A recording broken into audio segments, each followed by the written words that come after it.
Hi, and welcome to Arcane Wednesday for June 10th, 2020. I'm your host, DM Gallibond.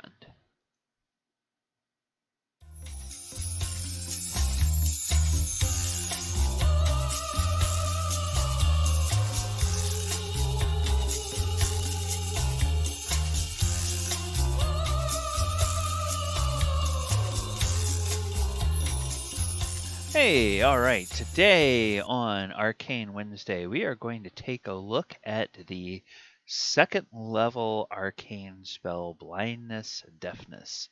Let's go ahead and get on with that examination. Alright, 5th edition Blindness, Deafness spell is a second level spell, verbal only, necromantic spell, and it allows the caster to choose whether the target gets blinded or deafened. Pretty straightforward there. And it's available to bards, clerics, sorcerers, wizards, and several of the other pact related classes that are able to, like warlocks and stuff, that are able to have pacts with entities that give them their spells. Now, the choice is probably going to depend on the situation and the time that the spell is used. A blinded target won't be able to see and automatically will fail any ability checks that require sight, and attack rolls by that creature have disadvantage, and attack rolls against that creature have advantage. So, a humanoid, if you're fighting a humanoid character, blinding them is, or fighting a humanoid enemy, blinding them is probably pretty good because most of the time their, their abilities will depend a lot on sight.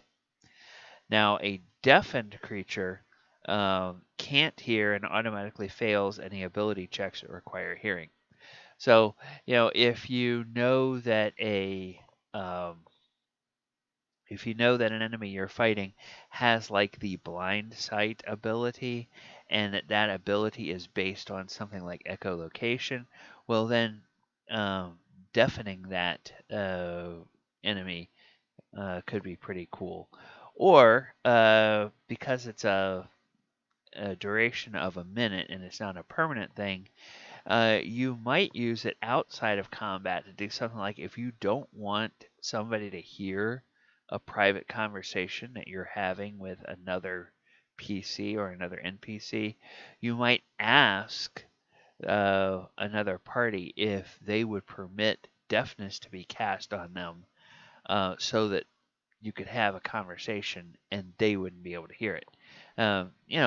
There's some kind of interesting ways you can use these. You can use these spells because they are short term. Most of the time, you think of them being in a combat situation, but that's not always the case.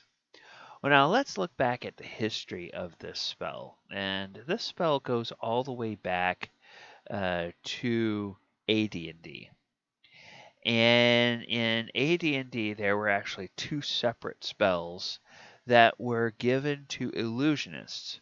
You had magic users in AD&D, but then you had a special kind of magic user that had a limited number of spells they could cast, which were only illusions.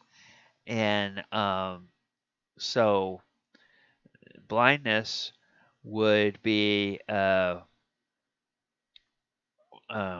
would cause the character to lose their sight and only see kind of a grayness in front of their eyes. It basically like puts cataracts in front of their eyes.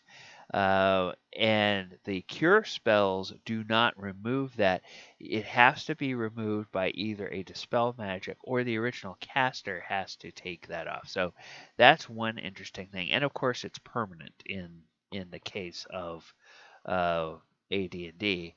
And then with deafness, it's interesting that blindness is verbal only. Deafness requires somatic and material components as well, including beeswax. And Deafness causes the recipient to become totally deaf and unable to hear any sounds. Deafness can be done away with only by means of a dispel magic or by the spell caster. And in both cases, the recipient or the target is allowed a saving throw against spells. In that edition, you had saving throws against certain things, certain kinds of effects, and spells is one of those. All right, now for AD&D, we have to look at a separate source, the DMG, to see what the effects of blindness are. And it's actually kind of buried. There's no condition list that says what if a character is blind, this is what happens. You have to actually look at the effects of certain spells. So in this case, light, it should be noted if a spell is cast upon the eyes, it will blind it. And blindness means they have a -4 penalty on hit, on attack rolls, saving throws, and armor class. And so that is that's something to be aware of. And deafness, they really don't talk a whole lot about what deafness does in AD&D. So that's kind of an interesting distinction that they make there. Now in second edition, they did go ahead and give you more information about the condition right in the spell description itself. So blindness causes the victim to become blind, seeing only a grayness. And then a blinded creature suffers a -4 penalty on its attack rolls, and the opponents gain a +4 bonus on their attack rolls. And then deafness causes the recipient to become totally deaf. Affected creature has a -1 penalty to its surprise rolls unless its other senses are unusually keen. Deafened spellcasters have a 20% chance to miscast any spell with a verbal component. And so you can see how they're starting to anticipate, oh yeah, well, we need to figure out what this is going to do to the target when you blind them or deafen them, other than just saying, oh, they're blind, and leaving it up to the DM to figure out what that means in terms of penalties or bonuses to the caster's allies. All right, so third edition, and this is again permanent, and it's available to bards, clerics. Now notice bards, sorcerers, and wizards get it at second, clerics get it at third level, and it just says you blind or deafen the creature.